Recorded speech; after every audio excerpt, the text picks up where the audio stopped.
مفيش أجمل من فرحة العيد وإحنا صغيرين لما كنا نسهر لحد الصبح، ولو نمنا بناخد اللبس في حضننا. ارجع بقى صغير زي زمان وافرح والعب بالبالونات كمان. اخرج وفسح نفسك على قد امكانياتك. ايوه، كانك كده هترجع لسه صغير. كلنا جوانا الاطفال الصغيره دي، يلا بينا نرجعها تاني بس في اللعبه بقى والحاجات الجميله دي.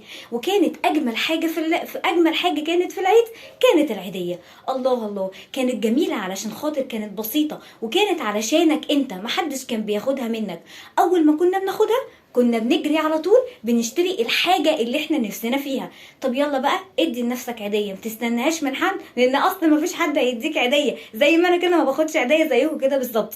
يلا بينا كلنا نكافئ نفسنا وندي لنفسنا عيدية. نروح نشتري بالونات ونلعب بيها في البيت، او حتى تعمل طبق فشار ولا شوية لب كده ازازهم كده حلوين. ويا سلام بقى لو انت بقى من عشاق الشوكولاتة واشتريت شوكولاتة صغيرة، مش شرط حتى تبقى مكلفة خالص، خدها وحس ان دي العيديه بتاعتك انت.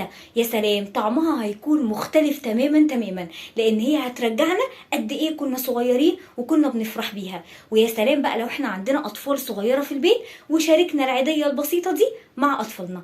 كل سنه وانتم طيبين، وعيد سعيد عليكم وعلينا وعلى كل حبايبنا. ربنا يفرح قلوبكم كده جميعا يا رب العالمين ان شاء الله باذن الله. يلا غيروا حياتكم وخليكم بسمة حب. كانت معاكم بسمة فتحي.